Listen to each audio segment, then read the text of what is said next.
Olá, turma do oitavo ano, boa tarde a todos.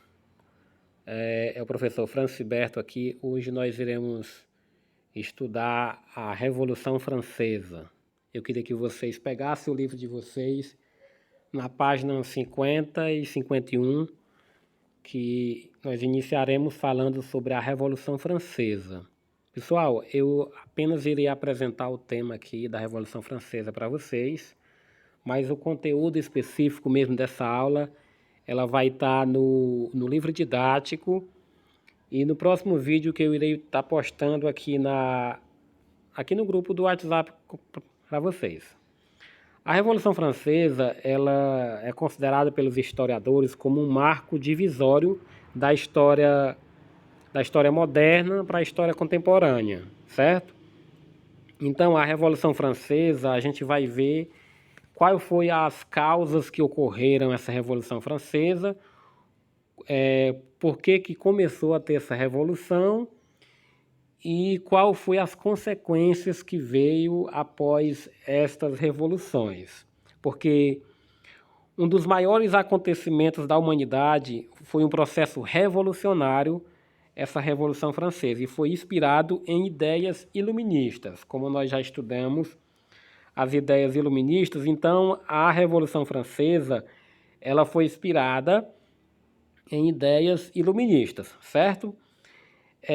A Revolução Francesa foi um ciclo revolucionário de grandes proporções que se espalhou pela França e aconteceu entre 1789 e 1799. Ela foi inspirada nos ideais iluministas, como eu falei para vocês, e motivada pela situação de crise que a França vivia no final do século XVIII.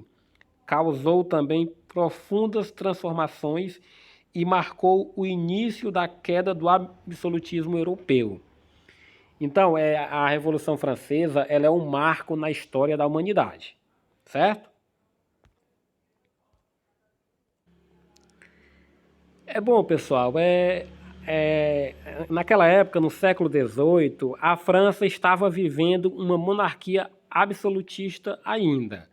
A sociedade francesa, ela estava dividida em primeiro estado, a sociedade civil lá era dividida em primeiro estado, que fazia parte do primeiro estado, o clero, no segundo estado fazia parte a nobreza e no terceiro estado era a burguesia, os comerciantes, os camponeses e o baixo clero.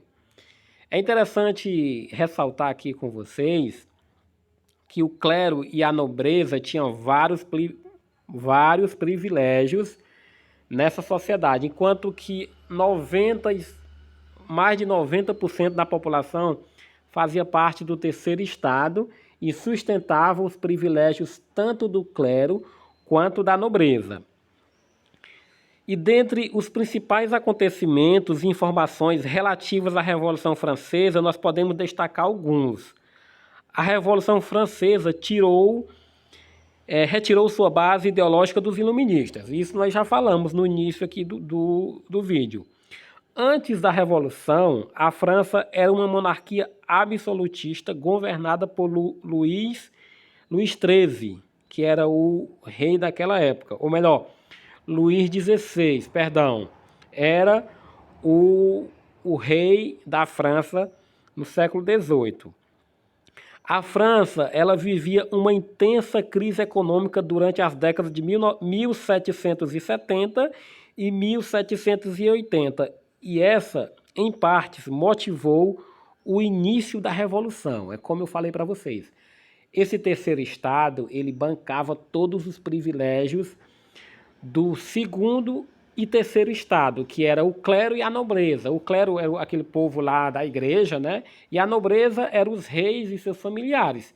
Então, eles só tinham privilégios, enquanto que o terceiro estado, que era mais de 90% da população, bancava esses privilégios lá. Então, o povo estava insatisfeito com essa forma de divisão da sociedade. E tanto é, pessoal, que nós veremos mais adiante que essa divisão de classe social lá na França do século XVIII, quem nascia no terceiro estado, quem era da burguesia, ou camponês, ou comerciante, nunca que poderia ser um nobre, nunca que poderia fazer parte do clero. Então, não tinha ascensão social.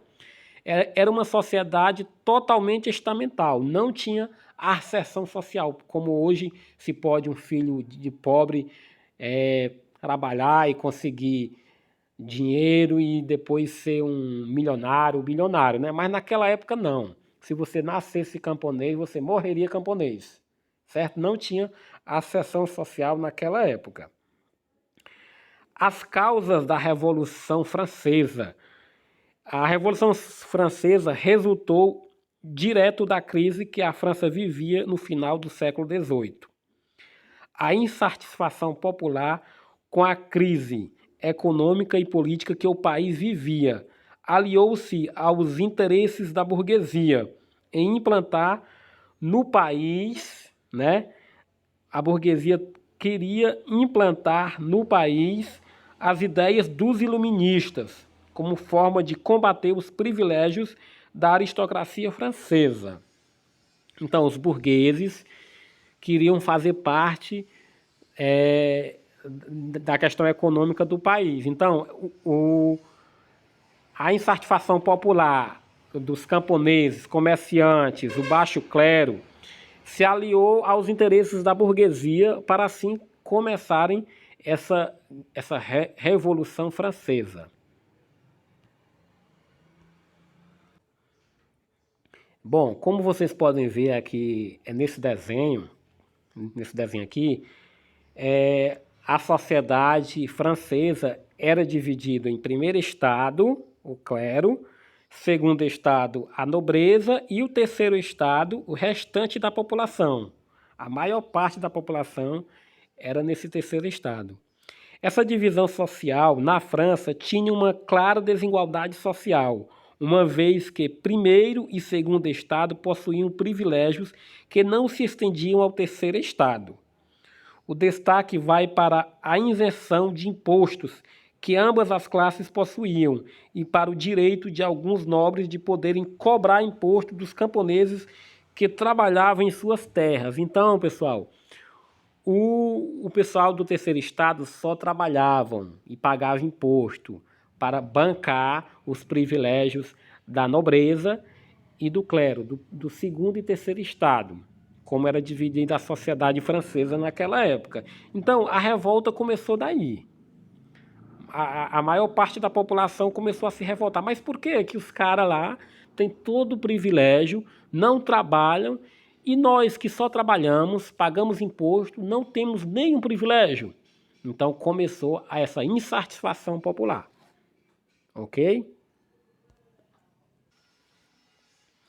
O terceiro estado, por sua vez, era um grupo bastante heterogêneo, isto é, composto por diferentes grupos como a burguesia, os camponeses.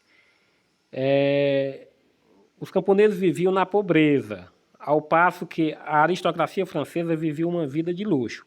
Para os burgueses, os privilégios da aristocracia do país eram um entrave para o desenvolvimento de seus negócios. A desigualdade social é a primeira causa da Revolução Francesa. Toda essa situação de desigualdade agravou-se com a crise social que existia na França. A crise econômica francesa era motivada pelos elevados gastos do país. O governo francês gastava 20% a mais do que arrecadava. Esses gastos foram agravados pelo envolvimento do país em conflitos no exterior. A existência de privilégios de classe no país também contribuía para a crise econômica.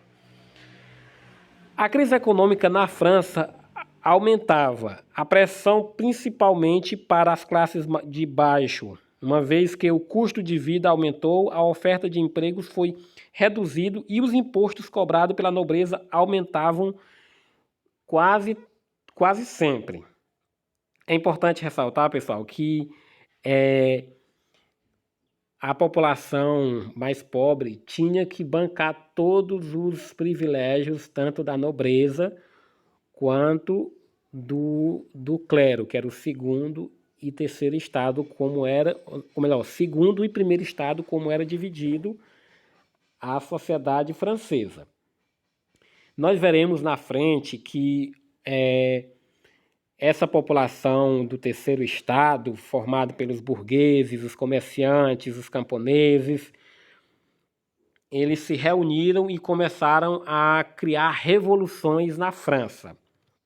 No dia 12 de julho de 1789, a população francesa tomou as ruas de Paris. No dia 13, foi criado uma comuna para governar Paris e uma guarda nacional, espécie de milícia popular.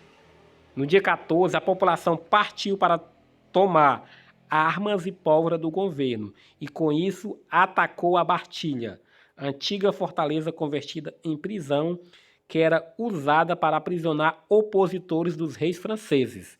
Então, se juntaram e fizeram uma revolução, certo? Bom, gente, nós iremos ver agora um vídeo que vai explicar detalhadamente como que se deu essa Revolução Francesa, como que se deu as represálias ao primeiro Estado, ao segundo Estado, porque a Revolução Francesa, como eu falei no início desse vídeo, ela se tornou um marco divisório dos historiadores, para dividir a história moderna para a história contemporânea, que hoje nós estamos, segundo os historiadores, nós estamos vivendo a história contemporânea, que o marco divisório é justamente a Revolução Francesa. E para compreender melhor o mundo atual, a gente tem que compreender o que aconteceu na França no século XVIII, certo? Então vamos lá, eu agora irei pausar o vídeo aqui, finalizar o vídeo para vocês, já está muito extenso aqui. E eu irei colocar outro vídeo aqui explicando sobre a Revolução Francesa. Um resumo mais detalhado e mais explicado para vocês, certo?